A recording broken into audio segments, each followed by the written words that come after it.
Hello, Bots and Books fans, this is Scorp1701, and tonight we are going to take a look at another Transformers R.E.D figure. And R.E.D being Robot Enhanced Design, these are Walmart exclusive figures, and they are the controversial Transformers that do not transform. But we've discussed that before, and I decided we're going to take a look at them anyway because I think Hasbro can do a good action figure, whether it transforms or not. So let's take a look at the box. You can see it's in a nice red box. You have red up here, 8+, Transformers generation symbol, Transformers, Hasbro, Soundwave, Transformers, and you can see a nice picture of Soundwave there that goes all the way to the side of the box, which is neat. You got a little bit of paint chipping off of his shoulder and right side here going off into nowhere, so that's pretty neat. You can see Soundwave in the box, so that's awesome. On this side of the box, you have a window with all of his accessories. You can see his laser rifle, you can see laser beak, and you can see some alternate hands, but we'll take a look at those later. On the back of the box, you have Soundwave standing there. You have Soundwave a little closer, laser beak, his chest opening, Soundwave's head, and his laser rifle. You have credits here and here, and the authentic Transformer symbol here, Hasbro there, and that's pretty much it for this side of the box. On the top of the box, you just have some red and black and says Transformers, and on the bottom of the box, you have some more credits and barcodes. So anyway, that is this guy in the box. No one wants to see him in the box. I know I don't. So let's get him out and see what he can do. And here we have Soundwave out of the box, and out of the box he stands at approximately 6 inches tall, and he comes with a few accessories to include a alternate pair of hands, a laser beak tape, a shoulder cannon, and a laser rifle. And we'll take a look at those in just a bit, but first off I want to take a closer look at Soundwave himself. And coming real close in on Soundwave's head, you can see they did a very nice job keeping it towards the G1 aesthetic. He has mostly blue on the top and coming down to some light gray on the sides, and then his large light gray mouthpiece. I like the fact that his eyes were done in red instead of yellow like most Hasbro toys have given us. Looking at his crest, I would have liked a little bit of light gray paint on there, or maybe silver, but I guess you can't have everything. Coming down to his chest, you can see two little pieces on either side of his head. The one on the left side is for his shoulder cannon to mount, and the one on his right side is for the panel in his chest to open up, and that's a pretty neat little function. We'll get into that in articulation. And coming down to his shoulders and chest, they are blue. The panel in his chest is outlined in a nice gold color and a couple of stripes coming off both sides. That's pretty neat. You can see the clear plastic piece there at the bottom, which is where the hinge is. And then coming down, his ab is blue, has some buttons on his midsection there, which is neat. Light gray for his forearms and some red stripes down his cuffs, blue hands, light gray legs, upper legs, coming down to some big beefy blue parts that cover most of the bottom of his leg with some light gray and some more gold, and some light gray feet sticking out the bottom there. So that is pretty neat. We'll zoom back out a little bit so we can get a full stature picture. Yeah, that's good. And if we take him and move him around to the back, you can see got a lot of detail there. His backpack and back of his arms, so that is pretty cool. And yeah, pretty much what you expect to see. Those on the back of him, those are little buttons for when he was in tape deck mode. The one on the left is like the volume switch, and the one on the right I think was the power.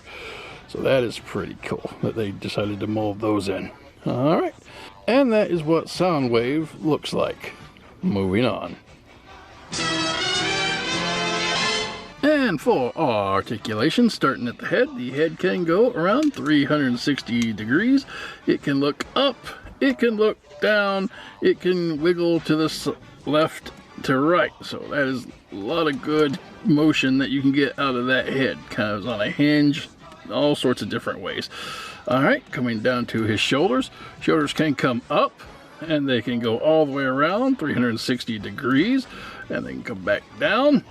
He's got a bicep swivel, 360 degrees. He has an elbow bend, nice 90 degrees there, so that's cool. He does have hand articulation. It's important to know that they are on a kind of a double peg. So what you'll need to do is, if you want to move the hand, you can do it 360 degrees as it is, but to do the articulation of the wrist, you'll have to pull it out till you hear a pop. So pull it out. You hear that little pop?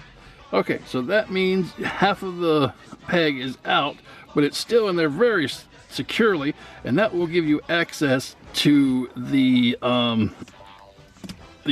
hinge, so you can do the up and down movement. So that is pretty cool, and that's like that on the alternate hands too. So just be mindful of that. And if you want to leave it in a specific, you don't like the wrist articulation, just push it back in, and it's not going anywhere. Cool. All right. Moving on with the rest of the articulation. Coming to his chest, like we said earlier, all you have to do is hit this button, and technically it should open up the chest. That is kind of the gimmick, but whether it will or not, that's kind of the thing. It kind of does push it open a little bit, but it's not going to pop it open like instantly. So that is nice. You can see that the chest does come up and down, and that's where Laser Beak will sit in there. So go with that, push that back up, and as you push this back up, the button will rise up. So that's cool. All right, waist articulation, he does have it. It goes all the way around 360 degrees, and that is cool. No ab crunch to speak of, so that's all right though.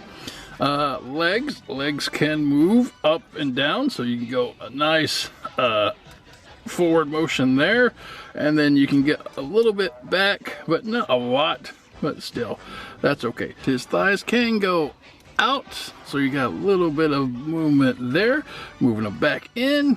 Thigh rotation is there, 360 degrees, and a double knee bend, so that is cool. You get a lot of motion there. Coming down, no boot cut, this is all one piece right here. So that brings us to the feet, and the feet, like the others, is kind of interesting. You can actually just take it, pull it down, and it will move a lot more than it would if it's stationary. So you got it to go down, you can go up, and it can kind of rock around to the side. So that's pretty neat. When you're done, just push it back up. That is pretty much it for his articulation. All right, moving on. And for accessories, we'll start off with this blue shoulder cannon, which is really nicely done. It has a little bit of detail here in the end. It kind of little dots there, and in the middle you have some more circles. So if I scan, there we go, gets a little closer in, looks good. Has some detail here. This is usually painted red on the figures, but I guess they missed that. And you have a little tab right here. Now in the original toy transform, these would like sit in his back, and it would actually look like AA batteries. So that's pretty cool. You got a little tab here, and that will port into his shoulder. So we'll bring him out. Let's see, bring him back up just a hair. Get some focus in there. Focus. And basically this will just tab right into this port right here, sitting on top of his shoulder. And it will sit right there. All right, there you go. And there he has his shoulder cannon, which every good Soundwave needs a shoulder cannon. Ha ha ha, shoulder cannon. Shoulder cannon established. Okay, so that's pretty neat. Moving on. And And for his next accessories, he has a pair of alternate hands, and they do different things, as you can see. This is his left hand, and this is his right. His right hand will be equipped to hold his laser rifle, and his left hand will be equipped so he can activate his chest panel by himself. So that's pretty cool. I like it. I like it a lot. All right, moving on. And for his next accessory, we have this very nice laser rifle. You can see it's done in light gray plastic down here, and you have your red streaks, which are proper, coming down to the blue, and some more red here at the back of it, and a nice handle with trigger sculpt. So that is pretty nice, and it's like this on both sides, and I like this gun. And again, normally like the shoulder cannon in the original G1 toy, this part would come off, and then the gun would compress, and it would be the second battery that would store in the back. So if you guys got Soundwaves, check the back and see if you don't have the secret weapons in there, because sometimes people left them in there. All right, and that is his weapon. Moving on. And for his last accessory, he comes with this nice laser beak tape. You can tell it's laser beak because of the colors are a nice gray, red, and black, which are laser beak's distinguishable colors. Nicely done. You have the two little holes in there that would go into the tape deck, and this is on the bottom where the tape would feed through, and that's pretty neat.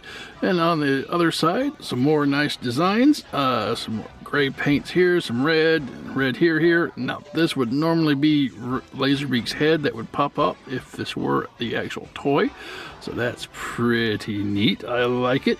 I like it a lot. I'm not sure if I like this more than I would like a actual Laserbeak sculpt, but hey, it's what they gave us, so beggars can't be choosers. All right, and so what you'll do with this is we'll zoom out here a little bit, get Soundwave here, and open up his chest port by either pushing this button and then helping it bring down, and Laserbeak will sit right in here.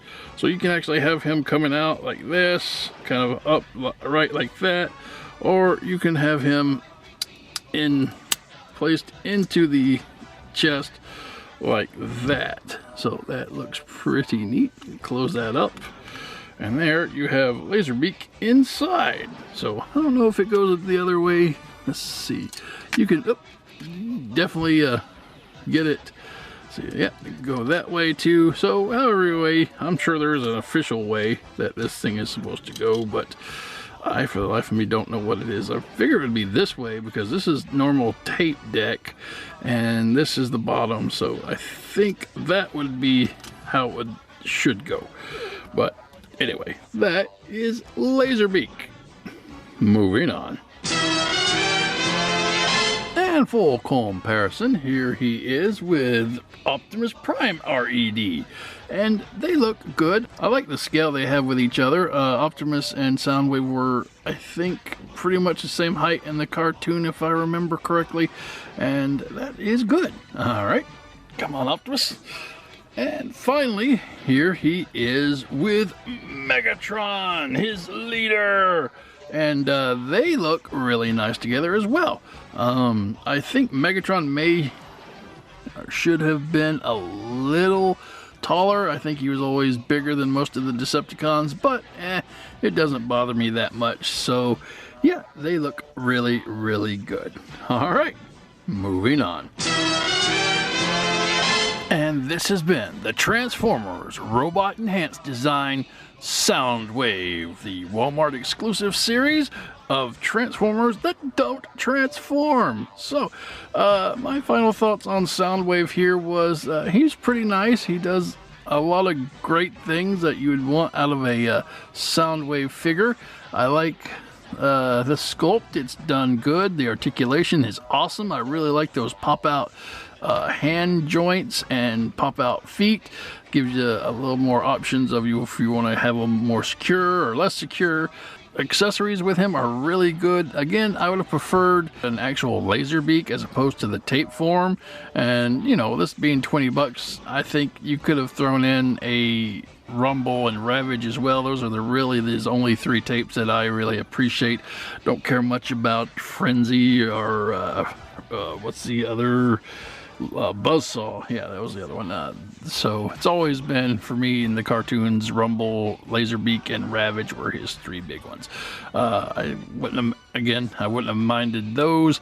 The hands were a little tight. I got a little bit of stress wear.